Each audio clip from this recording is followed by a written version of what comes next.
Hi ladies and gentlemen, welcome back to part 2 of the cable calculations. If you haven't watched part 1, I suggest you head back over and have a look at that before proceeding with this video.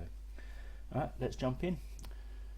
A single phase power circuit design current of 30 amps. It is to be wired in multi-core 70°C copper cable. It will be installed on cable tray along with 4 other similar circuits. The cable run is expected to be 25 meters and protected by a BS60898 circuit breaker. If the ambient temperature is expected to be 35°C, what is the maximum cross-sectional area of the live conductors for both current and voltage?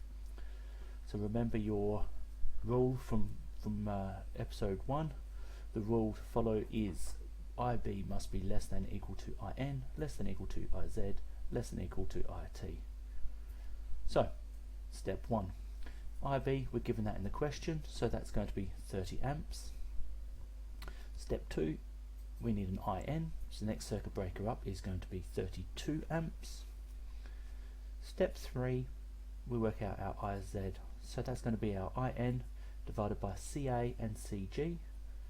CA is going to be 0.94, and that's from table F1 of the on-site guide. And there's your page reference there if you want it, or it's table 4B1 of BS7671. Okay, CG is going to be 0.75, and it's table F3 from the on-site guide, it's page 154, or table 4C1 from BS7671, and that's page 396. So put those into our equation, and we get 45.39 amps. So our cable has to be capable of carrying 45.39. On to step 4, and that's going to be choosing our method of installation. So we're going to choose method E, and we get that from the on-site guide table F4 to F6, or BS7671 table 4D1A through to 4G2A, or the easier place is 4A2.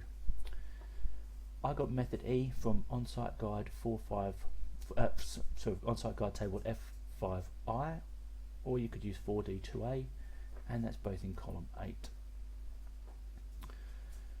Okay, so as IZ is 45.39 amps, the closest is 51 amps. Therefore, we follow that across to a 6mm live conductor. So that came from F5I in on-site guide. So step 5, so 6mm is good for current, but what about our voltage drop?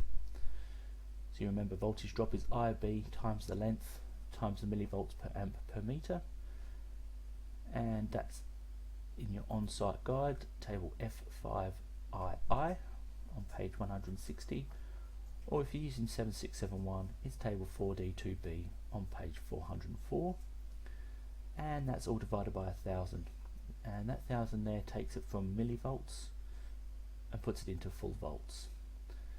So voltage drop is 30 times 25 meters times 7.3 divided by 1000, so our volt drop for this circuit is going to be 5.475 volts. Calculating our maximum allowed, so because it's power we're allowed 5%, so 5% of 230 volts will give me 11.5 volts.